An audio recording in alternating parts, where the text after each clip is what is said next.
Hello दोस्तों, कैसे हैं आप सभी लोग। तो एक बार फिर आप लोगों का स्वागत है फिर से, क्योंकि हम लोग कर रहे हैं यहाँ पे पूर्वावलोकन हिस्ट्री। ठीक है, तो ये है हमारी घटना चक्र हिस्ट्री भी इसको बोलते हैं, और अब तक हम लोग इसके 2 से 3 चैप्टर कर चुके हैं। और आज बारी है चैप्टर नंबर आधुनिक भारत का सेक्शन जो है हम लोग इसमें कर रहे हैं। तो यहाँ पे आप देखिए, ये है आधुनिक भारत, इसका यूरोपीय कंपनियों का आगमन, ये वाला चैप्टर हम कर चुके हैं। ईस्ट इंडिया कंपनी और बंगाल के नवाब, ये भी कर चुके हैं। एंड चैप्टर 3 भी हमारा हो चुका है। आज है बारी चैप्टर 4 की। ठीक है, तो आज इस वीडियो में पूरी थ्योरी हम लोग कंप्लीट करेंगे। ठीक है, उसके बाद में एमसीक्यू देखेंगे। तो थोड़ा सा बड़ा चैप्टर है, इसलिए दिल थाम के बैठना और आराम से बैठना। ठीक है, पूरा चैप्टर एकदम समझ में आने वाला है। चलो, तो ये है हमारा चैप्टर गवर्नर जनरल और वायसराय, इन तीनों के बारे में। मतलब वो एक ही है, पोस्ट धीरे धीरे बढ़ती जाती है। तो जो गवर्नर था वो गवर्नर जनरल हो जाता है, उसके बाद में वही गवर्नर जनरल बाद में वायसराय के नाम से पहचाना जाता है। इसी के बारे में ये चैप्टर है। तो जितने भी गवर्नर हैं, गवर्नर जनरल हैं, वायसराय हैं, उन्होंने क्या किया है, किस टाइम पे कोई काम किया है, कोई काम अच्छा किया है, कोई काम बुरा किया है, उन सब के बारे में इस चैप्टर में है। ठीक है, तो ये एक तरह से मान लो कि सारे गवर्नर जनरल के काम एक ही चैप्टर में निपट जाएंगे। आज स्टार्ट करते हैं। सबसे पहले बारी आती है क्लाइव की। क्लाइव के समय में असैनिक तथा सैनिक दोनों सुधार हुए थे। जो रॉबर्ट क्लाइव था उसके टाइम पे सैनिक और असैनिक दोनों सुधार हुए थे। असैनिक सुधारों के अंतर्गत क्लाइव ने उपहार लेना तथा निजी व्यापार बंद करा दिया था। आज के टाइम पे भी अगर कोई सरकारी आदमी होता है तो वो किसी से उपहार नहीं ले सकता। जैसे कि कोई बोले कि अरे सर को तो मैंने ये गाड़ी उपहार स्वरूप दी है, तो नहीं माना जाएगा, तो वो उसे एक रिश्वत के रूप में माना जाएगा कि रिश्वत दी है। ठीक है, तो ठीक इसी तरह से जो निजी व्यापार है, कोई भी गवर्नमेंट एम्प्लॉय होगा वो निजी व्यापार नहीं कर सकता है, क्योंकि ये भी एक तरह से वो माना जाएगा कि तुम अपनी पोस्ट का गलत फ़ायदा उठा रहे हो। ठीक, तो ये चीज़ कहाँ से चली आ रही है, क्लाइव ने स्टार्ट की थी, वहीं से चली आ रही है। इसको थोड़ा सा ऐसे जूम कर लिया है, ठीक से समझ में आएंगी चीज़ें। ठीक है, उपहार लेना और निजी व्यापार बंद करा दिया था इसने, किसने, क्लाइव ने। उसने आंतरिक कर देना अनिवार्य बना दिया था, और सैनिक सुधारों के अंतर्गत क्लाइव ने आज्ञा दी कि दोहरा भत्ता बंद कर दिया जाए, तथा जनवरी 1776 1766 में 66 बोला जाएगा इसको, 76 नहीं 66, 1766 से यह भत्ता केवल उन सैनिकों को ही मिलता था जो बंगाल तथा बिहार की सीमा से बाहर कार्य करते थे। अब यहाँ पे एक टर्म यूज हुआ है, कौन सा टर्म, ये यहाँ पे आप देखो, उसने आंतरिक कर देना अनिवार्य कर दिया था। तो ये किस तरह का आंतरिक कर था। इस आंतरिक कर का मतलब था, जो ईस्ट इंडिया कंपनी के जो एम्प्लॉय थे उन्होंने अपना बिजनेस खोल लिया था, तो उस बिजनेस को लीगल ठहराया जाए तो उसके लिए उन्हें कुछ टैक्स देना पड़ता था कि तुम ये आंतरिक मूल्य दे दो, इतना शुल्क दे दो, टैक्स दे दो, उसके बाद में तो अपना जो व्यापार है वो करते रहो, उसमें कोई दिक्कत नहीं है। ठीक है, लेकिन फिर उसके बाद अब जिन लोगों के बिजनेस खुल चुके हैं उसके बाद अब कोई भी निजी व्यापार नहीं करेगा, उसके लिए भी उसने व्यवस्था कर दी थी। क्योंकि जो लोग ईस्ट इंडिया एम्प्लॉय के कंपनी के एम्प्लॉय थे, वो जो अपना निजी व्यापार चालू कर रहे थे तो वो ईस्ट इंडिया कंपनी पे कम ध्यान दे रहे थे। ठीक है, उनका जो पूरा ध्यान था अपनी कंपनी के ऊपर शिफ्ट हो जा रहा था। तो इसलिए फिर उसने बोला था कि अब कोई निजी व्यापार नहीं करेगा, और जो लोग कर रहे हैं उनके लिए जो इंटरनल टैक्स है, जो ड्यूटी थी, इंटरनल ड्यूटी, वो लेना चालू कर दी थी उसने। ठीक है, तो ये आंतरिक कर का मतलब यही है यहाँ पे। अब यहाँ पे नेक्स्ट चीज़ क्या थी कि सैनिक सुधारों के अंतर्गत क्लाइव ने आज्ञा दी कि दोहरा भत्ता बंद किया जाएगा। तो अब यहाँ पे एक और शब्द आ गया है, दोहरा भत्ता। ये दोहरा भत्ता क्या था, तो ये जो दोहरा भत्ता है, आपको याद होगा 1757 में एक प्लासी का युद्ध हुआ था। ठीक है, तो उस प्लासी के युद्ध में सबसे पहले मीर जाफर ने जो है अंग्रेजों का जितना नुकसान हुआ था उसको भरने के लिए, उसको भरपाई के रूप में जो सैन्य भत्ता है वो देना चालू किया था। तो इस चीज़ को हम कह सकते हैं, जो दोहरा भत्ता है, जो डबल भत्ता है, एक विशेष युद्धकालीन वित्तीय सहायता थी जो बंगाल सेना के अधिकारियों को दी जाती थी। ठीक है, और ये भत्ता हमने अभी बताया कि पहली बार किसने दिया था, मीर जाफर ने दिया था। किस लिए दिया, प्लासी के युद्ध में जो कंपनी को नुकसान हुआ था उसके सैन्य खर्चों में मदद करने के लिए शुरू किया गया था। ठीक है, और इसका मुख्य उद्देश्य क्या था, इसका उद्देश्य था कि यह भत्ता सैनिकों को तब दिया जाता था जब वे अपनी छावनी या मुख्यालय से कहीं दूर सक्रिय युद्ध में सेवा दे रहे हों। ठीक है, कहीं पे वॉर हो रही है और वो लोग अपने जो कुछ छावनी है उससे बाहर है, जैसे कि मेरठ के सैनिक हैं, और अगर हम एक अलग रेजिडेंसी है और मेरठ के सैनिक है कहीं बाहर जाके युद्ध कर रहे हैं, तो उनको हम अलाउंस देते हैं। ठीक है, कि ये तुम्हारे और एक्स्ट्रा खर्ची के लिए है ये। लेकिन उसके बाद में जो सैनिक थे वो अपने घर पे ही हैं, अपने मुख्यालय पे हैं, तब भी उन्हें वो भत्ता मिल रहा था। तो क्लाइव ने क्या किया कि अब तुम्हें नहीं मिलेगा भत्ता, जो लोग मुख्यालय में हैं, जो लोग हेडक्वार्टर में हैं, उनको नहीं मिलेगा। जो बाहर हैं, जो सैनिक बाहर सेवा दे रहे हैं, जो बंगाल और बिहार की सीमा के बाहर हैं, उन्हें उन्हें ये भत्ता दिया जाएगा। तो ये सुधार रॉबर्ट क्लाइव ने किए थे। इसके बाद में रॉबर्ट क्लाइव अपने प्रशासनिक सुधारों के अंतर्गत वॉरेन हेस्टिंग ने सर्वप्रथम 1772 ईस्वी में कोर्ट ऑफ डायरेक्टर्स के आदेश अनुसार बंगाल में द्वैत शासन की समाप्ति की घोषणा की और राजकीय कोषागार का स्थानांतरण मुर्शिदाबाद से कलकत्ता कर दिया था। अच्छा, ये जो चैप्टर है थोड़ा सा क्या करते हैं, मिक्स सा है। तो सारे जो लॉर्ड हैं, जितने गवर्नर हैं, उन सबके काम एक साथ इसमें बता दिए गए हैं। तो इसके लिए ना हर गवर्नर की बैक स्टोरी आपको पता होना जरूरी है। तो इसके लिए मैं रिकमेंड करूँगी, अगर आप पहले से पढ़ चुके हैं तो बहुत अच्छी बात है, वरना उसको जाके पढ़ना पड़ेगा आपको। तो जो स्पेक्ट्रम है अपनी हिस्ट्री की स्पेक्ट्रम, उसको एक बार पढ़ना पड़ेगा आपको, वरना इसके एमसीक्यू तो हम लगा लेंगे, एमसीक्यू ठीक रहेंगे लगाना, पर जब हम इसकी थ्योरी यहाँ पे पढ़ने के लिए आते हैं तो हमें इसकी बैक स्टोरी भी पता होनी चाहिए। जैसे कि अभी मैंने बताया कि यहाँ पे ये थोड़ा सा था, उसने बस इतना बोला कि उसने आंतरिक कर देना अनिवार्य करा दिया, इसके आगे पीछे कुछ नहीं है, बस आंतरिक कर देना अनिवार्य बना दिया। अभी आंतरिक कर क्या था ये समझाना पड़ रहा है आपको, ठीक है। उसने बोला दोहरा भत्ता बंद कर दिया, दोहरा भत्ता क्या था ये भी समझाना पड़ रहा है, ठीक है। तो यहाँ पे ये चीज़ें थोड़ा सा आ जाएंगी, ठीक। तो चैप्टर बड़ा हो सकता है, तो इसमें कोई घबराने वाली बात नहीं है, आपको चीज़ें सारी समझ में आएंगी लेकिन, ठीक है। तो नेक्स्ट आता है कि अब क्लाइव यहाँ पे ख़त्म हो चुका, ठीक। अब है ये वॉरेन हेस्टिंग। तो अपने प्रशासनिक सुधारों के अंतर्गत वॉरेन हेस्टिंग ने सर्वप्रथम 1772 ईस्वी में कोर्ट ऑफ डायरेक्टर्स के आदेश अनुसार बंगाल में द्वैत शासन लगा हुआ था उसको ख़त्म कर दिया था, और राजकीय कोषागार था उनका बंगाल में, उसको मुर्शिदाबाद से कलकत्ता कर दिया। उसके बाद में कलकत्ता की भी जो वैल्यू है वो बढ़ जाती है। अब वॉरेन हेस्टिंग का विचार था कि समस्त भूमि शासक की है, ठीक। तो राजस्व सुधारों को व्यवस्थित करने के लिए उसने परीक्षण और अशुद्धि, ट्रायल एंड एरर का नियम को अपनाया। तो ट्रायल एंड एरर का नियम किसका था? वॉरेन हेस्टिंग का था। किसका था? वॉरेन हेस्टिंग का था। नेक्स्ट, रेगुलेटिंग एक्ट 1773 के तहत जो ब्रिटिश संसद के द्वारा बंगाल में पहली बार कॉलेजिस्ट सरकार की व्यवस्था की गई, ठीक है। तो रेगुलेटिंग एक्ट 1773 के तहत ब्रिटिश संसद के द्वारा बंगाल में पहली बार कॉलेजिस्ट सरकार की व्यवस्था की गई। इस सरकार में एक अध्यक्ष 4 सदस्यों का प्रावधान किया गया। क्या था इसमें? एक अध्यक्ष और 4 सदस्य थे। कौन थे? एक अध्यक्ष और 4 सदस्यों का प्रावधान किया गया। अध्यक्ष को गवर्नर जनरल का पदनाम दिया गया। अध्यक्ष को क्या बुलाया गया? Governor general. वॉरेन हेस्टिंग 1774 में बंगाल का प्रथम गवर्नर जनरल नियुक्त हुआ। बंगाल का प्रथम गवर्नर जनरल कौन था? Warren Hasting. कब था? 1774 में, ठीक है। 2 क्वेश्चन कंप्लीट यहाँ से। जन प्रशासन की नींव वॉरेन हेस्टिंग द्वारा मजबूती से रखी गई थी, जिस पर ऊपरी संरचना कॉर्नवालिस ने तैयार की थी, ठीक है। कॉर्नवालिस के समय में न्यायिक सुधारों, फौजदारी कानूनों में सुधारों और पुलिस सुधार, कर संबंधी सुधारों तथा व्यापारिक सुधारों को जन प्रशासन की नींव पड़ी। सुधारों से जन प्रशासन की नींव पड़ी। तो यहाँ पे हमने देखा कि कॉर्नवालिस के टाइम पे कौन कौन से सुधार हुए, ठीक है। पुलिस सुधार हुए, फौजदारी सुधार हुए, न्यायिक सुधार हुए, व्यापारिक सुधार हुए। इन सबसे जन प्रशासन की नींव पड़ी कि मतलब लोगों को भी लगना चाहिए कि हाँ भी कोई ठीक ठाक वो चल रहा है, अपने यहाँ पे प्रशासन चल रहा है, ठीक। उसके बाद में 15 जनवरी 1784 में, पर खास हमें कोई फ़ायदा हुआ नहीं था इंडियंस को, जो था ब्रिटिशर्स के लिए था। 15 जनवरी 1784 को एशियाटिक सोसाइटी ऑफ बंगाल की स्थापना के समय बंगाल का governor general lord Warren Hasting था, ठीक है। 1774 से 1785 तक ये रहे हैं, और सुरक्षा कोस्ट या घेरे की नीति वॉरेन हेस्टिंग की थी, ठीक है, तथा वेलेजली से संबंधित थे। वॉरेन हेस्टिंग और वेलेजली इन दोनों ने मिलकर घेरे की नीति बनाई, ठीक है। घेरे की नीति का क्या मतलब था? ये खुद मतलब अपनी रेजिडेंसी के आसपास में 3-4 रियासतें ऐसी रखते थे जो मतलब उनको घेर के रखते थे अपनी रियासत को बचाने के लिए। इस चीज़ को हम ऐसे समझ सकते हैं कि जैसे कि अगर हमारी चाइना से लड़ाई होती है और हम इंडिया हैं, तो बीच में हमारा जो बफर स्टेट है वो है नेपाल।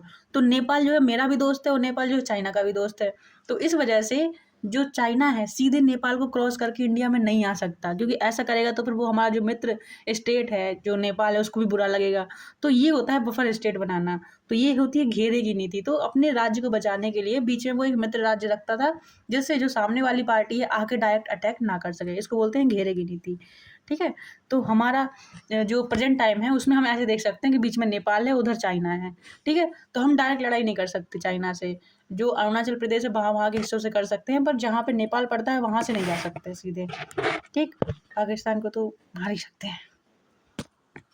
वॉरेन हेस्टिंग के अन्यायपूर्ण तथा निरंकुश कार्यों के कारण उस पर महाभियोग का मुकदमा चलाया गया, जो 1788 से 1795 ईस्वी तक चला, किंतु ब्रिटिश संसद ने उसकी सेवाओं को देखते हुए उसे सभी दोषों से मुक्त कर दिया।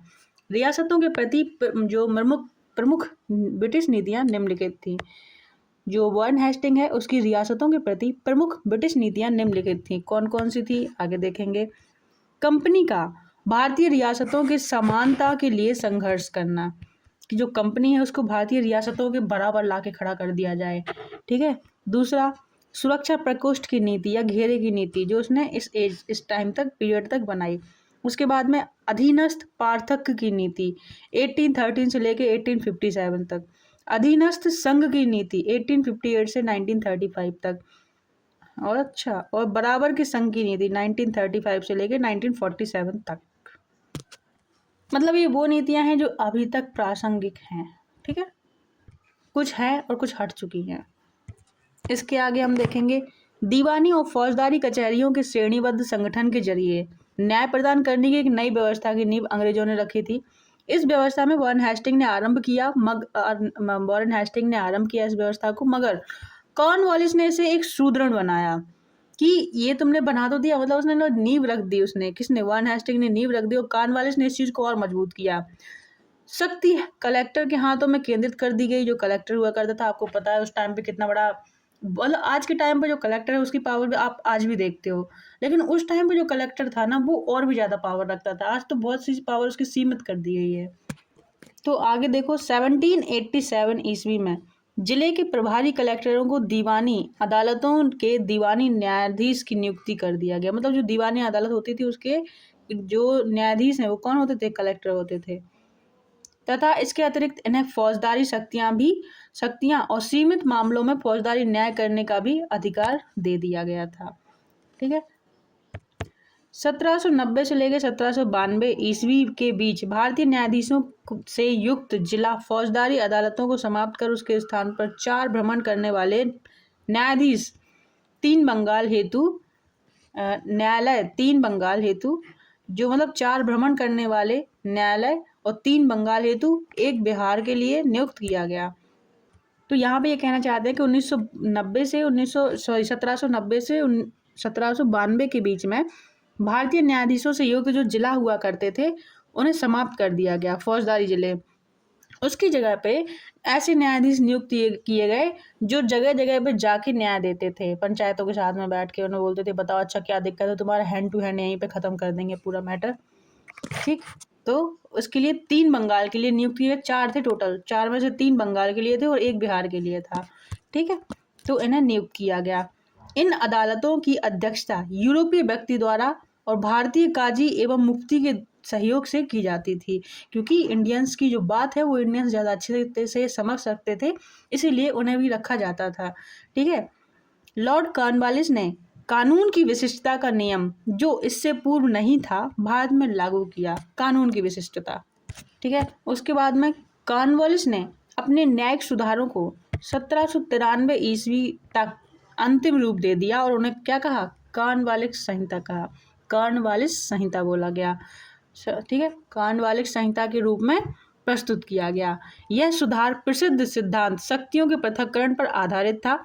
इसके तहत उसने कर तथा न्याय प्रशासन को पृथक कर दिया। कलेक्टर की न्यायिक तथा फौजदारी शक्तियों को ले ली गई तथा उसके पास केवल कर संबंधी। अब कलेक्टर सिर्फ सच में कलेक्टर ही रह गया। कलेक्टर का क्या मतलब होता है? To collect something. ठीक है। कलेक्टर। तो अब कलेक्टर का रियल काम क्या रह गया था? कर इकट्ठा करना। ठीक है। क्या रह गया था? कर इकट्ठा करना। उसकी जो न्यायिक शक्तियाँ थी वो उससे ले ली गई थी, न्यायिक और फौजदारी शक्तियाँ उससे ले ली गई। उसके पास केवल कर संबंधी शक्तियाँ ही रह गई। जिला दीवानी न्यायालयों में कार्य के लिए नए अधिकारियों की एक श्रेणी बनाई गई। जिला न्यायाधीशों को फौजदारी तथा पुलिस के कार्य भी दिए गए। भारत की प्रसंविदाबद्ध सिविल सेवा या लोक सेवा का प्रारंभ कॉर्नवालिस ने किया था। आज के टाइम पे हम जब IAS और IPS देखते हैं, उसकी शुरुआत किसने की थी? कॉर्नवालिस ने की थी। लॉर्ड कॉर्नवालिस 1786 से 1793 ईस्वी एवं 30 जुलाई से लेकर 1805 ईस्वी और 5 अक्टूबर 1805 तक बंगाल का गवर्नर जनरल रहा। ठीक है, इसका टाइमलाइन आप देख रहे हो, 1 बार, 2 बार, 3 बार ये जो है बंगाल का गवर्नर जनरल रहा। इसकी मृत्यु 5 अक्टूबर 1805 में गाजीपुर में हो गई थी। कहाँ पे हुई थी? गाजीपुर में। गाजीपुर में किसकी मृत्यु हुई थी? लॉर्ड कॉर्नवालिस की। गाजीपुर में 1805 में किसकी मृत्यु हुई थी? लॉर्ड कॉर्नवालिस की। किसकी हुई थी? लॉर्ड कॉर्नवालिस की।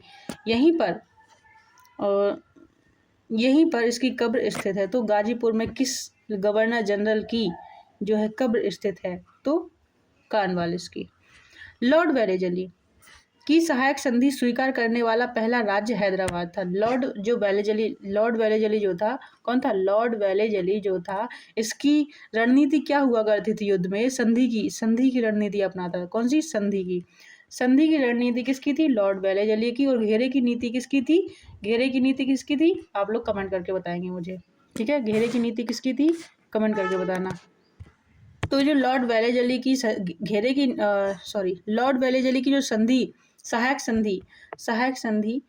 जो सहायक संधि जो हुआ करती थी, वो इसको स्वीकार करने वाला पहला राज्य कौन था? हैदराबाद। कौन था? हैदराबाद। तो 1798 ईस्वी में था। बासिन की संधि दिसंबर 1802 में पेशवा बाजीराव द्वितीय और अंग्रेजों के मध्य हुई थी। बासिन की संधि किसके मध्य हुई थी? पेशवा बाजीराव द्वितीय और अंग्रेजों के मध्य हुई थी। ठीक है, लॉर्ड वेलेजली की सहायक संधि को स्वीकार करने वाला पहला मराठा सरदार पेशवा बाजीराव द्वितीय था। इस सहायक संधि के तहत बाजीराव द्वितीय ने अंग्रेजों की संरक्षता स्वीकार कर ली थी। और ये यहाँ पे ना ब्रिटिश जो मराठे हैं उनकी बहुत बड़ी गलती हो जाती है, क्योंकि इसके बाद से जो ब्रिटिशर्स हैं उन्हें मौका मिल जाता है कि वो मराठों की आंतरिक रणनीति में हस्तक्षेप कर सके। उनके घर में क्या कलेश चल रहा है, उनके यहाँ कौन एक दूसरे से चिढ़ रहा है, इन सब चीज़ों का जो है वो लोग उन्हें पता कर लिया, फिर उन्हें आपस में ही भिड़ा दिया। ठीक है, तो ये चीज़ें हो जाती हैं। अंग्रेजों की संरक्षता किसने स्वीकार कर ली? मराठों ने स्वीकार कर ली। इस संधि की शर्तों के अनुसार, अच्छा इसकी शर्तें क्या थी? अंग्रेजों ने पेशवा को पूना में पुनः स्थापित करने के साथ लगभग 6000 सैनिक पेशवा की रक्षा हेतु उसके राज्य में रखने का वादा किया। और 6000 सैनिक रख तो देते थे, लेकिन उनका खर्चा कौन उठाएगा? पेशवा ही उठाएगा।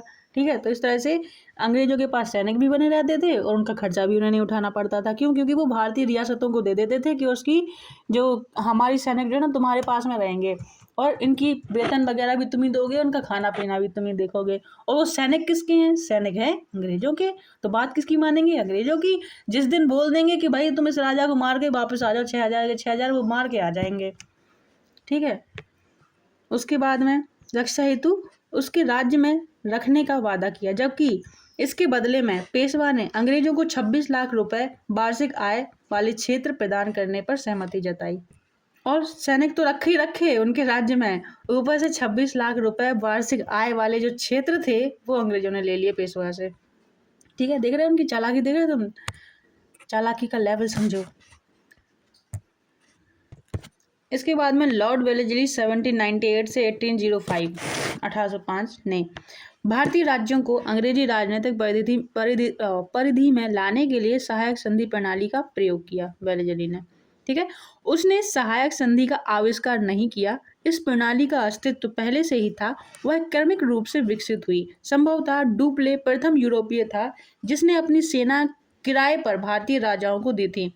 ये जो ओरिजिनलिटी है ये जो है डुप्ले की है। मतलब डुप्ले जो है फ्रांसीसी नेता था, फ्रांसीसी गवर्नर था, तो मान सकते हो फ्रांसीसी गवर्नर था जिसने ये पहली बार इस्तेमाल किया था डुप्ले ने। वेलेजली ने जस्ट कॉपी किया इसको और बहुत अच्छे से समझा। ठीक है, और वेलेजली ने इतना यूज़ किया ना इसको कि एकदम लोगों को लगने लगा कि लॉर्ड वेलेजली की नीति है। ठीक है, तो आज भी हम लोग जब पढ़ते हैं तो ये बोलते हैं कि लॉर्ड वेलेजली ने स्टार्ट की थी ये नीति, जबकि वो थी किसकी, बेचारे डुप्ले की थी। अच्छा काम कर रहा था, बाद में उसको बुला लिया गया था वापस कि बहुत लड़ाई वड़ाई कर रहे हो तुम, वापस चले जाओ फ्रांस। तो फिर उसके बाद में ब्रिटिशर्स की तो बल्ले बल्ले हो जाती कि अरे डुप्ले चला गया ना, तो ब्रिटिशर्स को मार रहा था डुप्ले, क्योंकि मतलब परेशान कर रखा था, इतना युद्ध इतना युद्ध इतना युद्ध कर ब्रिटिशर्स भी परेशान हो गए थे।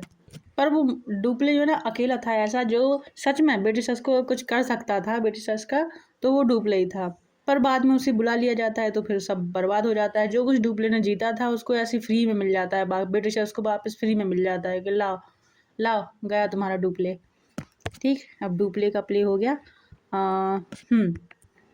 जिसने अपनी सेना किराए पर भारतीय राजाओं को दी थी। अंग्रेजों ने भी यह प्रणाली अपनाई। प्रथम सहायक संधि 1765 में अवध से की गई, जब कंपनी ने निश्चित धन के बदले उसकी सीमाओं की रक्षा करने का वचन दिया। ठीक, लॉर्ड वेलेस्ली द्वारा विशिष्ट रूप से प्रवर्तित सहायक संधि को स्वीकार करने वाले राज्य कौन कौन से थे, तो यहाँ पे उनके नाम दिए गए हैं, एक मिनट हम देख ले। नाम देखेंगे, हैदराबाद 1798 से 1800, मैसूर 1799 में, तंजौर अक्टूबर 1799 में, अवध 1801 में, पेशवा 1802 में, बरार दिसंबर 1803 में, और सिंधिया 1804 में, सिंधिया ग्वालियर, जोधपुर, जयपुर, मच्छेरी, बूंदी, भरतपुर, इन सब ने सहायक संधि स्वीकार की।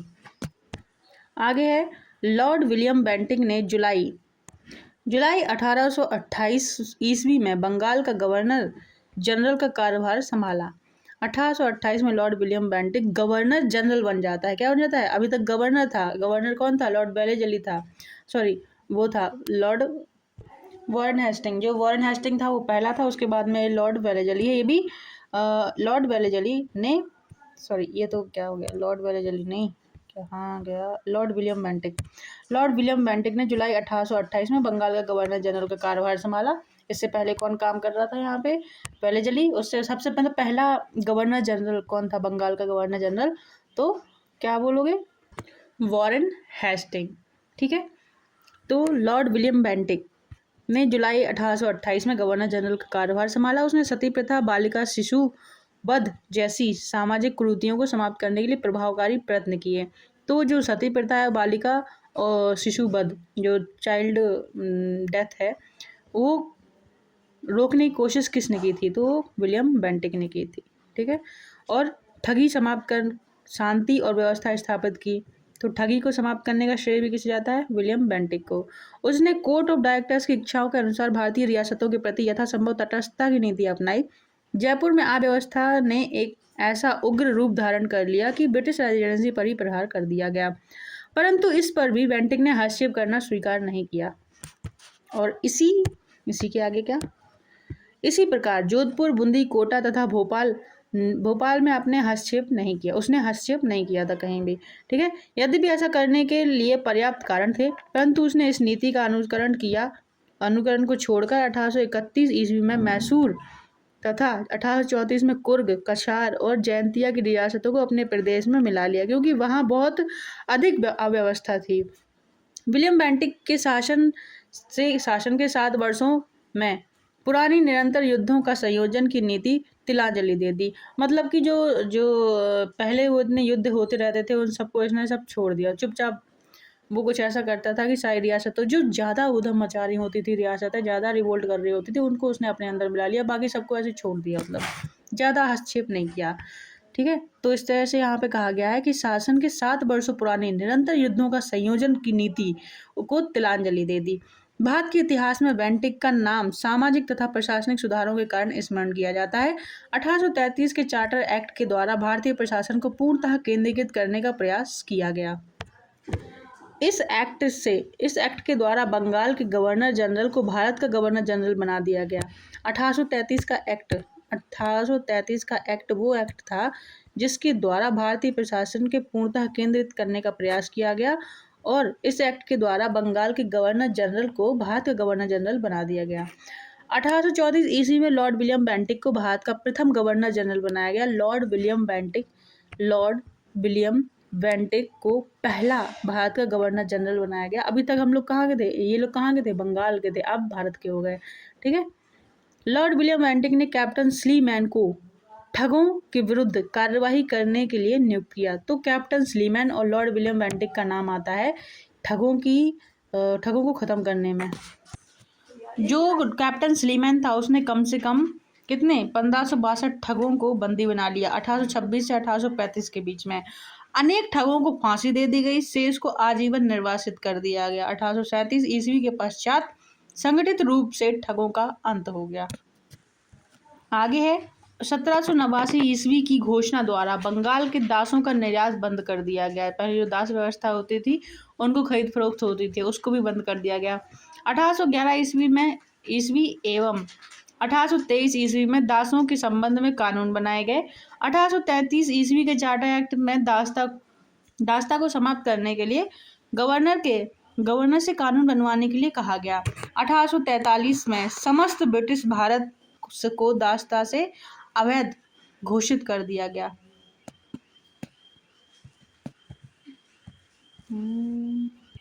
तो यहाँ पे 1860 ईस्वी में भारतीय दंड संहिता के अनुसार भारतीय एक्ट के अनुसार दासता को अपराध घोषित कर दिया गया कि अगर आप कोई भी दासों की खरीद फरोख्त करता है तो ये एक दंडनीय अपराध है। ठीक है, इसके बाद में आता है अपराध घोषित कर दिया गया आंग्ल नेपाल युद्ध 1814 से 16 के बीच में लॉर्ड हेस्टिंग के गवर्नर जनरल काल में हुआ था। जब लॉर्ड हेस्टिंग गवर्नर जनरल था 1814 से 16, तो इसका जो काल था 13 से 23 के बीच में था, और जो नेपाल युद्ध था 1814 से 16 के बीच में था। तो जो लॉर्ड गवर्नर हेस्टिंग है उसके टाइम पे आंग्ल नेपाल युद्ध हुआ था, जो कि सुगौली की संधि से समाप्त हुआ था। सुगौली की संधि 2 दिसंबर 1815 को लेखबद्ध हुई थी, जिसे 4 मार्च 1816 को अनुमोदित किया गया था। अब क्वेश्चन यहाँ पे पूछा जा सकता है सुगौली की संधि जो है किस किस के बीच में हुई थी, तो नेपाल और अपने ब्रिटिशर्स के बीच में हुई थी। ठीक है, 1815 को लेखबद्ध हुई थी ये। ठीक है, ये इम्पोर्टेंट नहीं है। 1854 में स्लीमैन के स्थान पर जेम्स आउटरम को अवध का ब्रिटिश रेजिडेंट बनाया गया। उसने कहा कि अवध का प्रशासन बहुत दूषित है तथा जनता की अवस्था बहुत शोचनीय है। आउटरम की रिपोर्ट को ही फरवरी 1856 में अवध के अधिग्रहण का आधार बनाया गया। एक तरह की ये झूठी रिपोर्ट थी। अब इनका उस टाइम पे क्या चल रहा था कि जिसका उत्तराधिकारी नहीं होगा उस राज्य को हम लोग हड़प लेंगे। तो इस तरह से उन्होंने झांसी को हड़पा था, और इसी तरह से बहुत सारी जो सतारा जैसी जो रियासत थी उनको भी हड़पा था इन्होंने। इस टाइम पे चल रही थी इनकी हड़प नीति। ठीक है, तो अब इन्हें क्या सूझा कि अवध को कैसे कंट्रोल में किया जाए, तो इन्होंने अवध के ऊपर इल्ज़ाम लगा दिया कि तुम्हारा प्रशासन अच्छा नहीं है। ठीक है, तो इसलिए हम जो पावर है अपने पास में ले रहे हैं, ताकि जनता को भी वो मतलब एक कारण मिल जाए कि हाँ इसलिए किया है इन्होंने। ठीक है, और अवध के नवाब को भी हम गद्दी से उतार सके। तो उन्होंने ये झूठे जो आउटरम है उन्होंने एक रिपोर्ट बनाई कि भाई इनका प्रशासन जो है बहुत ही गंदा है और हमें कदम उठाना चाहिए, इनका जो है शासन ले लो। तो बस ऐसा करके उसने लूट लिया अवध को भी। और सिर्फ अवध के साथ में ऐसा नहीं हुआ था, अवध के साथ साथ लॉर्ड डलहौजी ने अवध के जो नवाब थे वाजिद अली शाह, उन पर भी कुशासन का आरोप लगाकर फरवरी 1856 को उसका जो है अंग्रेजी राज्य में विलय कर लिया। और अभी तक मैं जो बता रही थी ना कि जो डलहौजी है उनका व्यपगत का सिद्धांत था, हड़प की नीति, वो उसको व्यपगत का सिद्धांत भी बोलते हैं। ठीक है, और ये सिद्धांत किसका था? डलहौजी का था। अभी हमने एक घेरे की नीति देखी, कौन सी देखी? घेरे की नीति देखी, दूसरा संधि वाली देखी, और अब तीसरा वाला ये है व्यपगत का सिद्धांत। ठीक है, तो ये तीनों याद रखना है। किसने चालू की थी ये भी याद रखना है। तो अब जो 2 बची हुई हैं ऊपर की, वो आपको कमेंट करके बताना है कि किसने स्टार्ट की थी। घेरे की नीति किसने स्टार्ट की थी, और दूसरा जो सहायक संधि है वो किसने स्टार्ट की थी। वो दोनों आपको कमेंट करना है। और उसके बाद में आप ये भी कमेंट करोगे कि ये जो हड़प नीति है या व्यपगत का सिद्धांत है वो किसने स्टार्ट किया था। ठीक है, तो यहाँ पे ये डलहौजी ने स्टार्ट किया था। और इस सिद्धांत के तहत उसको देखो आप, कितने सारे राज्यों को उसने हड़प कर लिया, कितने सारे राज्यों को अपने अंडर में ले लिया, ब्रिटिश रियासत में मिला लिया। 17 इसकी ना सीक्वेंस भी पूछी जाती है कई बार कि सीक्वेंस से बताओगे पहले कौन सा था, फिर दूसरा कौन सा था, तीसरा कौन सा था। ये क्वेश्चन पूछा जा चुका है, इसलिए इस चीज़ को ध्यान से देखो ज़रा। सबसे पहले सतारा को किया इसने 1848 में, उसके बाद में जैतपुर और संभल को एक साथ 1849 में, उसके बाद बघाट जो 1850 में, उसके बाद में उदयपुर 1852 में, उसके बाद में झांसी 1854 में, उसके बाद नागपुर 1854 में, नागपुर को भी, और करौली लास्ट में, करौली 1855 में। इन विलय किए गए प्रदेशों में कोर्ट ऑफ डायरेक्टर्स ने करौली के व्यापकगत प्रस्ताव को अस्वीकार कर दिया था। ये करौली को इन्होंने बाद में शायद छोड़ दिया था। और भारत में जो रेल निर्माण की दिशा में प्रथम प्रयास जो है किस गवर्नर जनरल ने किया था, तो ये भी लॉर्ड डलहौजी ने किया था। और प्रथम रेलवे लाइन 1853 में बम्बई से थाने के बीच में डलहौजी के समय में बिछाई गई थी। ठीक है, तो ये क्वेश्चन तो बहुत पुराना है और बच्चों जैसा क्वेश्चन हो चुका है अब तो, कि प्रथम रेलवे लाइन कहाँ से कहाँ तक बिछाई गई थी, प्रथम जो रेल है कहाँ से कहाँ तक चली थी। ठीक है, तो ये चीज़ तो आपको याद होनी चाहिए कि प्रथम रेलवे लाइन 1853 में बम्बई से ठाणे के बीच में डलहौजी के समय में बिछाई गई थी। रेल की यात्रा का प्रारंभ the great Indian peninsula railway द्वारा किया गया था। भारत में रेलवे के विकास का मुख्य कारण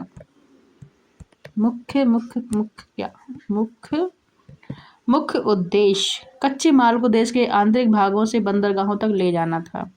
ठीक है, इसलिए वो थाने से चलाई गई थी। और इसका जो दूसरा पर्पस था जो है सेना को दूर दराज के क्षेत्रों तक पहुंचाना, जल्दी पहुंचती थी और एक लाइन हुआ करती थी तो इधर से उधर करते रहते थे, ताकि ब्रिटिश शासकों के प्रति होने वाले किसी भी विद्रोह को सरलता से कुचला जा सके। रणनीति देख रहे हो तुम बेटे। रेलवे का सर्वाधिक विस्तार 1900 ईस्वी के आसपास लॉर्ड कर्जन के समय पे हुआ था। ब्रिटिश भारतीय राज्य क्षेत्र का अंतिम प्रमुख विस्तार लॉर्ड डफरिन के समय में हुआ, जब 1885 ईस्वी में तृतीय आंग्ल बर्मा युद्ध के बाद में 1 जनवरी 1886 को बर्मा को ब्रिटिश भारत में मिला लिया गया।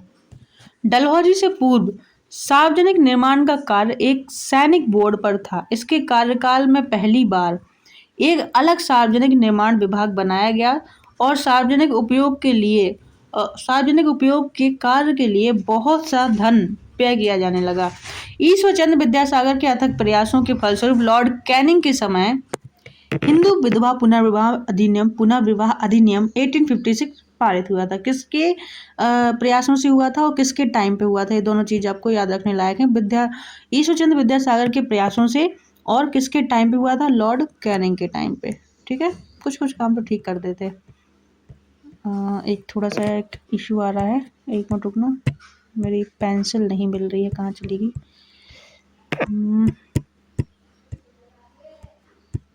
मेरी पेंसिल मिल गई। ठीक है, इस अधिनियम के नियम 15 के तहत विधवा विवाह को वैध मान लिया गया और उस विवाह से उत्पन्न हुए बालक को भी वैध मान लिया गया। विधवाओं के कल्याण से जुड़े अन्य नेता थे कौन कौन से? पश्चिम भारत में विष्णु शास्त्री थे और धोंदो केशव कारवे।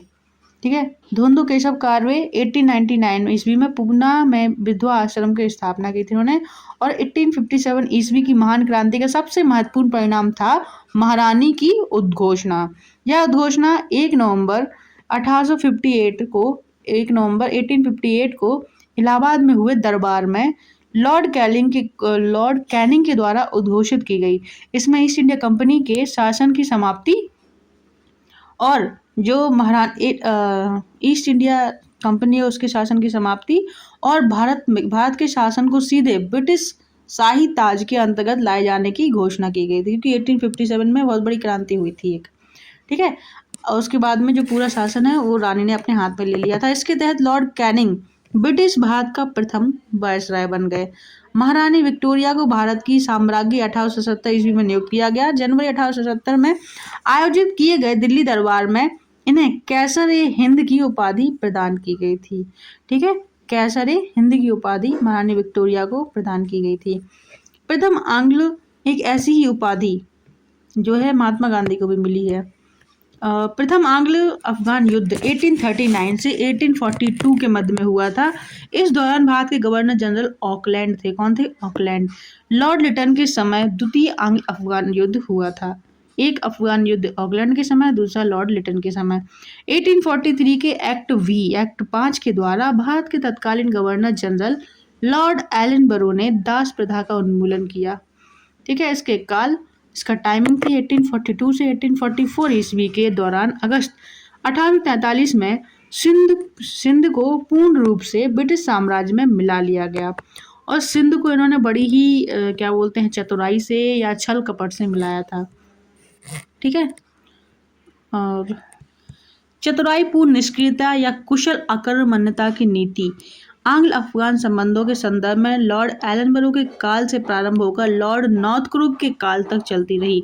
इस काल को कुशल आक्रमण्यता की नीति का काल कहा जाता है। मतलब इन्हें कुछ करना भी नहीं पड़ा और सिंध भी इनके हाथ में आ गया। इस नीति को प्रायः जॉन लॉरेंस के नाम से विशिष्ट रूप से संबंधित किया जाता है, पर ये इतना इम्पोर्टेंट नहीं है। ठीक है, बस ये इम्पोर्टेंट है कि किसने, नॉर्थब्रुक ने सिंध जीता था या किसने सिंध जीता था, कैसे जीता था, ये इम्पोर्टेंट है। ठीक है, पर ये किसकी नीति है ये इतना इम्पोर्टेंट नहीं है। ठीक है, जैसे कि लॉर्ड डलहौजी की नीति इम्पोर्टेंट है। ठीक है, वो घेरे की नीति इम्पोर्टेंट है अपना, और एक और जो नीति बता रही थी मैं वो भी इम्पोर्टेंट है। ठीक, तो उस तरह से ये नीति इतनी इम्पोर्टेंट नहीं है क्योंकि अभी तक नहीं पूछा गया है। ठीक है, नाम से विशिष्ट रूप से संबंधित किया जाता है क्योंकि वो वाले जो क्वेश्चन जो घेरे की नीति वाले वो बहुत रिपीटेड क्वेश्चन हैं, इसलिए मैं बोल रही हूँ। क्योंकि उसके वायसराय काल में इस नीति का अनुकरण करने का स्पष्ट अवसर मिला और इस नीति की रूपरेखा स्पष्ट रूप से निश्चित की गई। कुशल आक्रमण्यता शब्द जो है किसने दिया था, JWS वाइली ने एडिनबरा रिव्यू के एक लेख में प्रयोग किया। भारत में अंग्रेजों के समय में प्रथम जनगणना लॉर्ड मेयो के टाइम पे हुई थी। पहली भारत की जनगणना कब हुई थी, जनगणना लॉर्ड मेयो के टाइम पे। किसके, मेयो के टाइम पे। लॉर्ड मेयो का टाइम कब था, 1869 से लेके 72 के बीच में। 1772 में प्रारंभ हुई किंतु लॉर्ड रिपन के काल में नियमित जनगणना 1881 में शुरू हुई और लॉर्ड मेयो की हत्या अंडमान निकोबार के द्वीप समूह में भ्रमण के दौरान शेर अली अफरीदी नामक एक कैदी द्वारा कर दी गई थी। मेयो प्रथम गवर्नर जनरल था जिसकी हत्या उसके कार्यकाल के दौरान की गई थी। 1876 में लिटन के वायसराय बनकर आने पर अफगानिस्तान के प्रति अपनाई गई नीति में परिवर्तन आया। कुशल आक्रमण्यता की नीति के स्थान पर अग्रगामी नीति का अनुकरण होने लगा। मेजर सैंडेमन को बलूचिस्तान के गवर्नर जनरल के एजेंट के रूप में नियुक्त किया गया। साथ ही अफगानिस्तान में हस्तक्षेप न करने के स्थान पर हस्तक्षेप की नीति को अपनाएगी कि अब अफगानिस्तान में हम हस्तक्षेप करेंगे। पर अफगानिस्तान तो आज तक वो किसी के कंट्रोल में नहीं आया है, तो इनके कंट्रोल में क्या आता। इसके बाद में अब आता है वर्नाक्यूलर प्रेस एक्ट या देसी भाषा समाचार पत्र अधिनियम। 1878 ईस्वी में लॉर्ड लिटन के काल में पारित किया गया। इस अधिनियम को मुंह बंद करने वाला अधिनियम भी कहा जाता है। आर्स्किन पेरी ने इस अधिनियम को विपरीतगामी और असंगत तथा भारत की भावी प्रगति के लिए घातक पग बताया। श्री SN बैनर्जी ने इसे आकाश से वज्रपात मतलब बिजली कड़कना वो सब, ठीक है, आकाश से वज्रपात कहा है। सर CP इल्बर्ट जो है, इल्बर्ट वायसराय की परिषद के विधि सदस्य थे। इन्होंने 2 फरवरी 1833 को विधान परिषद में एक विधेयक प्रस्तुत किया जिसे इल्बर्ट बिल की संज्ञा दी गई। इस विधेयक का उद्देश्य था कि जाति भेद पर आधारित सभी न्यायिक अयोग्यताएं तुरंत समाप्त कर दी जाए और भारतीय तथा यूरोपीय न्यायाधीशों की शक्तियां समान कर दी जाए। समझ रहे हो कितनी बड़ी चीज बोली उन्होंने कि भारतीय और यूरोपीय जो न्यायाधीश हैं उनकी शक्तियां समान कर दी जाएं। जैसे ही यह विधेयक प्रस्तुत किया गया, एक बवंडर खड़ा हो गया। यूरोपीय लोगों ने इसे अपने विशेषाधिकारों पर कुठाराघात समझा। भाई मतलब वो मानते थे कि भाई हम गोरे लोग हैं, भाई हम सबसे श्रेष्ठ हैं, हमारे ऊपर बहुत बड़ी जिम्मेदारी है, ये है वो है, और तुम इंडियंस हमारे बगल में आके खड़े हो जाओगे। तो ये था कि भाई हमारे जो विशेषाधिकार हैं, हमारे जो, उन पे तुमने बहुत बड़ा एक तंज कस दिया है कि हाँ हमारे बगल में आके खड़े हो जाओगे, अब तुम हमारे बराबर शक्तियाँ होंगी तुम्हारे पास में। तो जो इंडिया में अभी जातिवाद चल रहा है ना, उससे भी ज़्यादा वो लोग सुप्रीम मानते थे। जातिवाद छोड़ो, छोटी मोटी चीज़ है, हम गोरे लोग हैं भाई, गोरापन और कालापन ये ज़्यादा बड़ी चीज़ है। ठीक, इसके बाद में आते हैं लॉर्ड रिपन को ब्रिटिश भारत के वायसरायों में सबसे अधिक उदारवादी माना जाता है। उन्होंने 100 या उससे अधिक कार्यरत मजदूरों वाली फैक्ट्रियों में काम करने वाली महिलाओं तथा बच्चों के संबंध में कुछ उदारवादी नियम बनाए। जिन्हें प्रथम फैक्ट्री अधिनियम 1881 के नाम से जाना जाता है। इस अधिनियम के तहत 7 वर्ष से कम उम्र के बच्चों को फैक्ट्रियों में काम करने पर रोक लगा दी गई और 7 से 12 वर्ष के बच्चों की कार्यावधि जो है 9 घंटे तथा इन्हें महीने में 4 दिन की छुट्टी का प्रावधान भी दिया गया। दूसरा फैक्ट्री अधिनियम 1891 में बनाया गया था। इसमें सभी मजदूरों के लिए साप्ताहिक छुट्टी की व्यवस्था की गई, संडे की छुट्टी मिलेगी। लॉर्ड मेयो के समय में सृजित स्थानीय शासन को वास्तविक स्थानीय शासन बनाने के लिए लॉर्ड रिपन ने उन्हें आवश्यक नियम प्रदान किए। इस कार्य के कारण लॉर्ड रिपन को आधुनिक भारत में स्थानीय शासन का जनक माना जाता है। क्या माना जाता है? आधुनिक भारत में स्थानीय शासन का जनक माना जाता है। चार्ल्स मैटकॉफ ने प्रेस पर से प्रतिबंध हटा दिया, उसके हटाया, इसलिए उसे समाचार पत्रों का मुक्तिदाता कहा जाता है। जो समाचार पत्र है उनका मुक्तिदाता किसे कहा जाता है? चार्ल्स मैटकॉफ को कहा जाता है। क्योंकि अभी जो वर्नाक्युलर प्रेस एक्ट लगा था उससे यही तो हुआ था कि कोई भी प्रेस पे कुछ भी छपेगा उससे पहले वो जो सरकार है, गवर्नमेंट है, उससे होते हुए गुजरेगा। तो जो उस सरकार को छपवाना होगा वही छपवाएगी और जो नहीं छपवाना होगा उसको से काट पीट के तुम्हारा न्यूज़पेपर ही बंद कर देती थी। ठीक, तो ये सब चीज़ जो है चार्ल्स मैटकॉफ ने ख़त्म कर दी थी, इसलिए उसे समाचार पत्रों का मुक्तिदाता कहा जाता था। भारत में पुरातत्व सर्वेक्षण संबंधी प्रयास 1784 ईस्वी में कलकत्ता में विलियम जोन्स द्वारा एशियाटिक सोसाइटी की स्थापना के साथ प्रारंभ हुए थे। 1861 ईस्वी में लॉर्ड कैनिंग द्वारा अलेक्जेंडर कनिंघम को पुरातात्विक सर्वेक्षण नियुक्त किया गया था। और जो लॉर्ड कनिंघम है इन्हीं को जो पुरातत्व का पिता कहा जाता है, पुरातत्व की जनक कहा जाता है, ऐसा कुछ कहा जाता है। ठीक है, अगला है नियुक्त किया गया था तथा 1871 ईस्वी में पुरातत्व सर्वेक्षण को सरकार में एक अलग विभाग बनाया गया।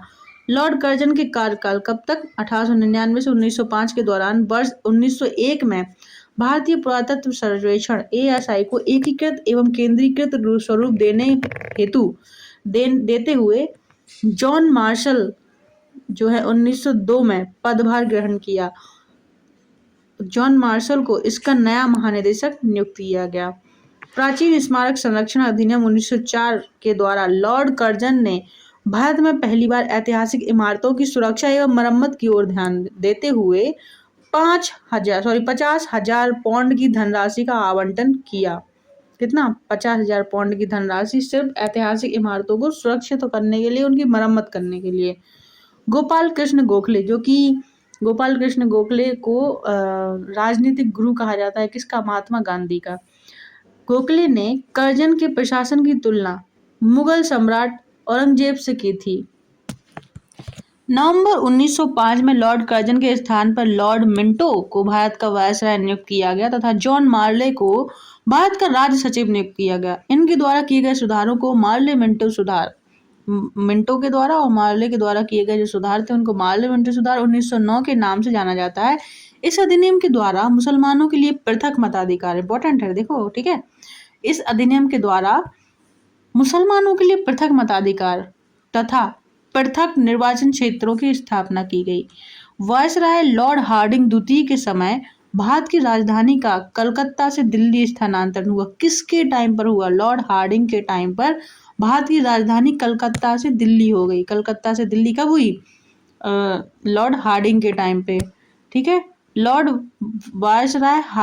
हार्डिंग द्वितीय ने 1911 ईस्वी में जॉर्ज पंचम एवं महारानी मैरी को भारत बुलाया। 1911 में दिल्ली दरबार लगाया इन्होंने, भारत में बुलाया और दिल्ली के भव्य दरबार का आयोजन किया, जिसे दिल्ली दरबार तृतीय के नाम से जाना जाता है। ठीक है, 1911 में ब्रिटेन में कौन था? जॉर्ज पंचम थे और महारानी मैरी थी। इसी दरबार में बंगाल विभाजन को रद्द कर दिया गया। 1905 में बंगाल का विभाजन हुआ और 1911 में बंगाल का विभाजन रद्द कर दिया गया।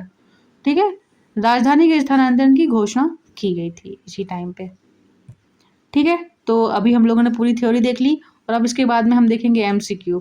ठीक, MCQ, तो ये MCQ हम नेक्स्ट वीडियो में देखेंगे। इस वीडियो में आप लोगों ने थ्योरी कर ली।